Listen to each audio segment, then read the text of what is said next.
다음은 히든 마르코프 모델이 되겠습니다. 오늘의 주인공이죠. 히든 마르코프 모델을 소개하도록 하겠습니다. 자, 먼저 앞서서 설명했던 이그젬플을 이용해서 어떤 그 모티베이션을 주기 위한 그런 이그젬플을 한번 꾸며보도록 하겠습니다. 조금 전에 이야기했던 이그젬플이 on and ball, 즉 항아리 안에 공이 들어있는 그런 이그젬플이었고요. 이걸 조금 변형해서 히든 버전으로 살짝 바꿔보도록 그렇게 하겠습니다. 자, 어떻게 바꾸냐 하면 우선 첫 번째로 각각의 항아리가 여러 가지 다른 종류의 공을 가지고 있다라고 가정을 합니다. 아까는 첫 번째 항아리에는 모두 빨간 공만 들었었잖아요. 그렇죠? 그런데 지금 첫 번째 항아리 S1이라고 불러주겠지만 이 안에는 서로 다른 종류의 공이 들어있어요. 빨간 공도 있고 파란 공도 있고 초록 공도 있죠. 마찬가지로 두 번째 항아리, 세 번째 항아리 공이 각각의 항아리 안에 서로 다른 컬러의 공이 섞여서 들어가 있습니다. 이것이 첫 번째 변화이고요. 자, 시나리오를 한번 설명합니다. 자, 일단 커튼이 있고요. 그 커튼 뒤에 이 항아리들이 놓여져 있다라고 가정을 하겠습니다. 그래서 이 항아리들이 숨겨져 있다라고 하는 것이 두 번째 변화 사항입니다. 첫 번째 변화 사항, 각각의 항아리가 서로 다른 컬러의 공을 가지고 있다라는 것. 두 번째 변화사항, 그 항아리들이 커튼 뒤에 있어서 우리가 볼 수 없다라는 거예요. 자, 그래서 읽어보도록 하겠습니다. 커튼 뒤에 이 항아리를 위치시키고요. 자, 두 번째, 누군가 부탁을 해요. 그래서 그 분이 커튼 뒤로 가서, 그죠? 랜덤하게 그 항아리 중에 하나로부터 공을 랜덤하게 뽑습니다. 그래서 볼을 랜덤하게 one of the urns로부터 항아리 중에 하나로부터 뽑아주게 됩니다. 그리고 나서 그 부탁드린 분이 공을 가지고 와서 커튼 앞으로 오세요. 그 다음에 여러분한테 공을 짜잔 하고 보여줍니다. 그래서 공 색깔을 여러분이 관찰할 수 있어요. 그런데 그분한테 어떻게 부탁하냐 하면 어느 항아리에서 뽑았는지는 이야기하지 마세요라고 부탁을 드립니다. 그래서 on의 아이덴티티는 숨긴 채로 공만 보여주는 거예요. 그랬을 때 예를 들면 빨간 공이 이렇게 나올 수 있겠죠. 그 다음에 한 번 더 부탁해요. 그랬더니 두 번째로는 뭐 예를 들면 파란 공을 보여줄 수 있겠고요. 그 다음에 또 부탁했더니 뭐 두 번째도 파란 공. 그 다음에 또 한 번 더 부탁했더니 그 다음에는 뭐 초록공 이렇게 가지고 나와서 우리에게 제시할 수 있겠죠. 그죠? 상황 이해하셨죠? 그럼 우리가 공의 색깔은 명확하게 관찰할 수 있어요. 공의 색깔과 순서는 그죠? 빨, 파, 파, 초 이렇게. 그런데 우리가 여기서 모르는 것은 어떤 항아리에서 꺼냈는지 그 사실을 모른다라는 거죠. 그래서 그게 굉장히 중요한 의미가 있다라는 거예요. 어쨌든 이 상황 이해해 주세요. 자, 그 다음에 당연히 이제 우리한테 보여주고 나서 각각의 공을 항아리에 다시 집어 넣어주게 되는 이런 시나리오였고요. 자, 그래서 아까 이제 가지고 왔던 그림을 이용해서 설명을 하자면 아까는 이제 어땠어요? 커튼 같은 거 없었죠. 그리고 항아리가 있는데 그 항아리에 만약에 첫 번째 항아리면 안에 뭐든지 빨간색이고 두 번째 항아리면은 뭐든지 파란색이고 세 번째 항아리면 모든 공이 다 초록색인 그런 상황이었죠. 그때 빨강 초록 초록이라고 물어보면 이건 뭐 명약 관화하죠. 첫 번째 항아리 첫 번째 항아리 세 번째 항아리 세 번째 항아리 아주 쉽게 답할 수 있었어요. 그런데 지금은 상황이 두 가지로 복잡해졌다라는 거예요. 첫 번째, 각각의 항아리는 단일한 컬러가 아니라 여러 개의 다른 컬러를 갖고 있다라는 거. 그럼 두 번째는 이렇게 가려져 있다는 거예요. 그 차이를 알겠죠? 자, 그래서 우리의 도우미 선생님이 우리한테 공을 가지고 오는데 하나씩 보여주시는데 빨강, 초록 이렇게 보여준 상황인 거예요. 자, 여기까지 이해됐죠? 문제 셋업입니다. 자, 그 다음에 우리는 아주 중요한 질문을 연속적으로 해줄 거예요. 첫 번째, 커튼 뒤에 뭐가 있습니까? 물어볼 수 있죠. 예를 들면 항아리의 숫자가 몇 개냐, 그죠? 그리고 각각의 항아리에 들어있는 공의 컬러의 숫자는 몇 개냐. 지금 여기 파란 공은 안 나와 있지만 아까 우리 커튼 뒤에 사실은 항아리 안에 파란 공도 있잖아요. 요 이그젬플에서 파란 게 안 뽑혔을 뿐이죠. 근데 그런 걸 가정할 거냐 안 할 거냐 이런 거 우리가 결정해 줘야 되는 거죠. 그래서 항아리의 숫자, 항아리 안에 있는 공 컬러의 종류, 그리고 그 항아리 각각 안에 들어있는 공 색깔의 비율 이런 거 우리가 알아내야 되는 거죠. 탐정이 돼서. 자, 두 번째, 그럼 그렇게 해서 어쨌든 모델을 우리가 뭐 완벽하지는 않더라도 완벽할 수도 있고 뭐 아니 어쨌든 모델을 꾸렸다라고 가정하고 그 모델을 이용해서 다음에 질문에 대한 답을 할 수 있겠냐는 거예요. 자, what is the probability of observing a certain sequence of balls? 위에 있는 예를 들면 빨강, 초록. 얘가 나올 확률이 얼마나 됩니까? 라고 물어볼 수 있다는 거죠. 자, 그 다음에 세 번째는 이게 어떻게 보면 가장 재미있는 상황인데 일단 관찰값이 아니라 그 뒤에 결국은 이 관찰값의 어떤 그 리스폰서블한 항아리의 시퀀스를 물어볼 수 있죠. 항아리의 시퀀스가 어떻게 됩니까? 라고 물어볼 수 있다라는 거예요. 자, 그래서 벌써 흥미를 잃은 그런 학생들도 있을 텐데 이게 왜 중요한지 구체적인 사례를 들어서 한번 이야기해 보도록 하겠습니다. 자, HMM이라는 걸 쓸 수 있는 분야 중에 하나가 Automatic Speech Recognition, 자동으로 음성 인식하는 그런 태스크에 사용을 할 수 있어요. 자, 그러면 하나씩 따져보도록 합시다. 우리가 뭐 스마트폰에 들어가는 음성 인식 그런 알고리즘을 짠다라고 가정을 하는데 A번 문제는 어디에 해당을 할까요? 한국어 음성 모델을 짠다라고 했을 때 뭐 어떻게 할 거냐 하는 거죠. 우리의 음소는 몇 개고 뭐 어떤 단어가 발화될 확률이 가장 높고 뭐 이런 거 우리가 따져줘야 되겠죠. 어려울 거예요. 근데 어쨌든 A번은 그런 그 언어 모델에 대한 그런 내용이 될 거고요. 두 번째는 어떤 질문이 될까요? 예를 들면 우리가 글로벌 회사에서 지금 일을 하고 있어요. 그래서 한국어 음성 인식 엔진도 만들어야 되고, 그 다음에 뭐 영어도 만들어야 되고, 그 다음에 뭐 또 뭐 차이니즈도 만들어야 되고, 뭐 이렇게 여러 개를 만든다라고 하고요. 우리가 어떤 가정을 하냐면 누군가 말하는 걸 딱 들은 다음에 이게 한국어인지 영어인지 뭐 중국어인지 그 거기에 맞는 그러면 번역 엔진을 불러와야 되잖아요. 그런 태스크를 한다고 가정해 보면 두 번째 질문이 이해가 가나요? 안녕하세요 라고 했을 때 그것이 한국어 모델에서 나왔을 확률 계산하고 영어에서 나왔을 확률 계산하고 중국어 모델에서 나왔을 확률 계산하고 그런 다음에 한국어의 확률이 제일 높으면 한국어 엔진이다 이렇게 할 수 있죠. 그렇죠? 그런 질문하고 관련된 게 B라고 볼 수 있겠죠. C가 이제 어떻게 보면 가장 재밌는 질문인데 C는 그러면 어떤 상황일까요? I am a boy라고 이야기했을 때 그죠? 그걸 듣고 I am a boy라고 알아내야 되는 거잖아요. 커튼 뒤에 있는 것이 어떤 의미가 되는 것이고 우리가 관찰한 것 이것이 어쿠스틱 웨이브이겠죠. 그죠? 어쿠스틱 웨이브를 듣고 나는 소년이다. 나는 소년이다. 라고 이야기했다라는 사실을 알아내야 되는 거잖아요. 그래서 그 질문에 대한 답을 하기 위해서는 C번 문제를 풀어야 됨을 이해해 주기 바랍니다. 이해됐죠? 그죠? 자, 그래서 이 HMM의 가장 기본적인 세 가지 프로블럼이라고 이렇게 세 가지를 들었고요. 그것이 현실적으로도 매우 중요한 문제들이 됩니다.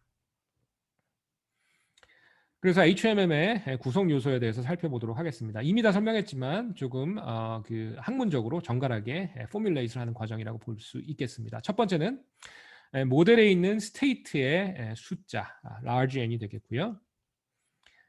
그 다음에 우리는 각각의 스테이트를 S1, S2 이런 심볼로 그래서 SN 이렇게 표현을 해줄 겁니다.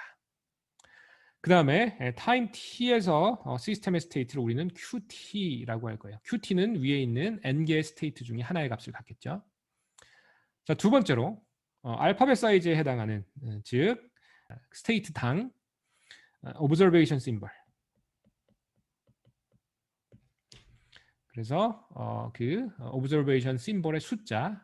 자, 그래서 observation symbol이라고 하면 결국은 우리가 모델링하고 있는 시스템이 우리에게 주는 피지컬한 아웃풋이에요. 그렇죠?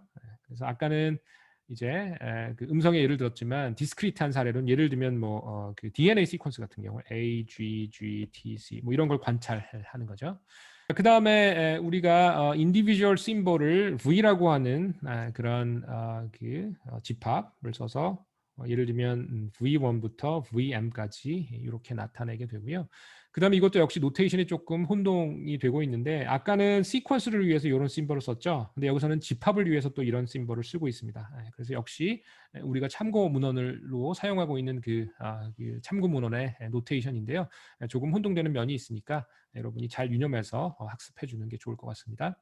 그 다음에 세 번째는 아까 우리가 이야기했던 스테이트 트랜지션 그 정보를 담고 있는 매트릭스 A가 될 거고요. 하나하나의 원소를 우리 NAIJ 이렇게 표현을 하도록 하겠습니다. 그 다음에 아까 우리가 썼듯이 하나 직전 타임 포인트에서 스테이트가 I 번째였고 현재를 T 플러스 1이라고 하면 현재가 SJ라고 할 때 이 probability AIJ였죠. 자, 그 다음에 우리 이야기한 적이 없는 새로운 개념인데요. 이것은 B라고 하는 매트릭스이고 얘는 B, J의 K 이렇게 쓸 것이고요. 얘는 뭐냐면 잘 봐야 되는데 헷갈릴 수 있어서 얘는 지금 시스템 스테이트가 J인 상태예요. 그죠? 상태가 J일 때 K번째 심볼을 내뱉을 확률. 그죠? 스테이트가 현재 시스템이 SJ에 머무르고 있는데, 그죠? 여기서 여러 가지 심볼을 내뱉을 수 있어요. 뭐 A라고 할 수도 있고 B라고 할 수도 있고 쭉 할 수 있는데, 예를 들면 여기서 Z라고 하는 심볼을 토해낼 그런 확률이 있겠죠. 그래서 이건 다른 말로 emission probability라고도 합니다. J번째 스테이트에 있을 때 시스템이 그때 K번째 심볼을 내뿜을 그럴 확률 이것을 BJ의 K라고 하는 심볼을 이용해서 노테이션을 이용해서 우리는 나타낼 겁니다. 아까 잠깐 이야기한 대로 많은 노테이션이 나오기 때문에 여러분이 잘 기억해 줘야 돼요. 자, 그래서 BJK를 수식으로 써보면 이렇습니다. QT, 즉 지금 타임에서 시스템은 SJ에 놓여 있고요. 그때 즉 타임 T에서 시스템이 우리에게 관찰값을 줄 거 아니에요. 근데 그 관찰값이 VK, K번째 심볼일 이 확률을 우리는 BJK라고 해서 나타내게 됩니다. 자, 그 다음에 마지막으로는 우리 아까 이야기했던 이니셜 스테이트에 대한 정보, 즉 파이에 대한 정보를 모아서 우리가 파이라고 하는 벡터를 써서 나타내게 될 거예요. 자, 그래서 파이 i는 아까 얘기한 대로 타임 t는 1, 즉 첫 번째 타임 포인트에서 시스템이 특정한 스테이트에 있을 확률을 나타내는 그런 정보가 되고요.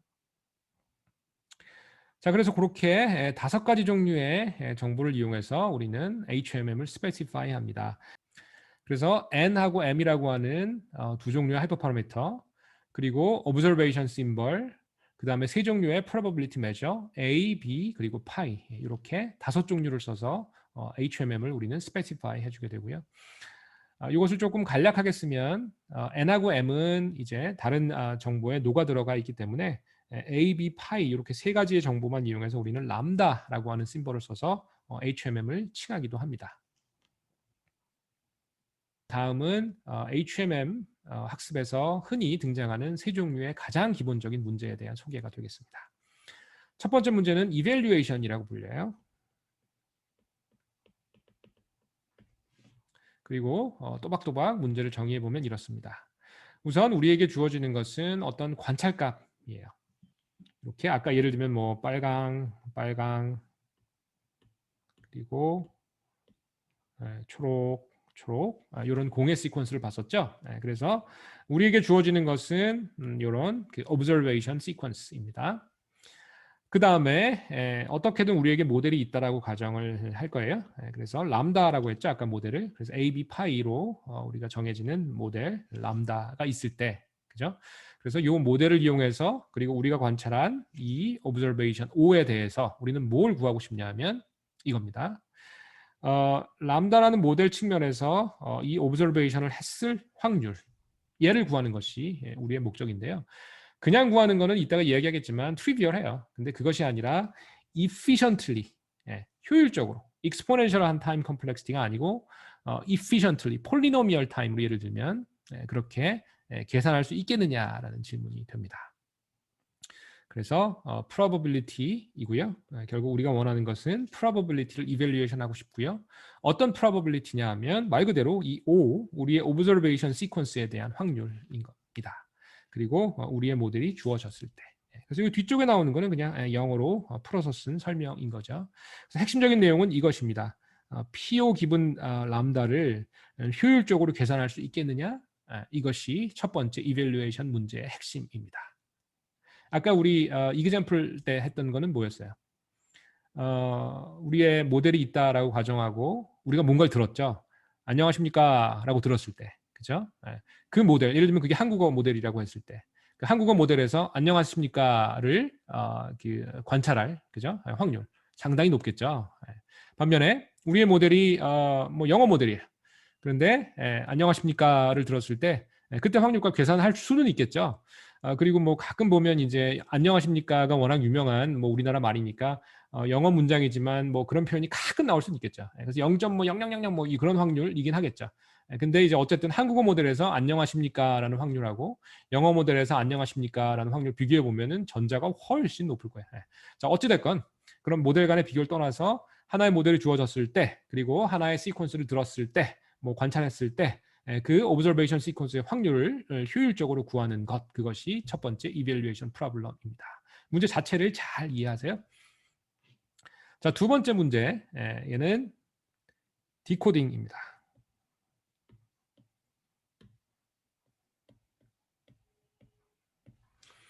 이것이 1번보다 조금 어떻게 보면 어려울 수도 있고 아니면 더 재미있을 수도 있고 이런 문제고, 얘를 한번 정확하게 정의해 보겠습니다. 자, 오브저베이션 시퀀스가 우리에게 주어진다라는 사실은 동일합니다. 그리고 모델이 우리에게 주어진다라는 사실도 동일하고요. 그래서 위에 있는 이 셋업까지는 똑같고요. 두 번째 디코딩 문제에서 우리에게 주는 질문은 다음과 같습니다. 어떻게 하면 이것, 그죠?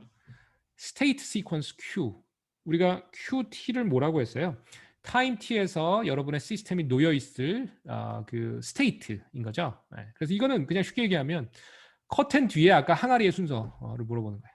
그래서 오브저베이션을 들었을 때 아까 빨강 빨강 초록 초록이라고 하는 공을 보여줬잖아요, 우리 도우미가. 그랬을 때 커튼 뒤에 있는 그런 항아리의 시퀀스가 있을 텐데 가장 확률이 높은 항아리의 시퀀스는 뭐냐라고 묻고 있는 겁니다. 그래서 어떻게 고르느냐, 스테이트 시퀀스를, 그죠? 뭐에 해당하는 관짝값을 우리에게 토해냈을 것 같은 가장 그럴싸한 커튼 뒤에 있는 스테이트 시퀀스가 무엇이냐를 묻고 있는 겁니다.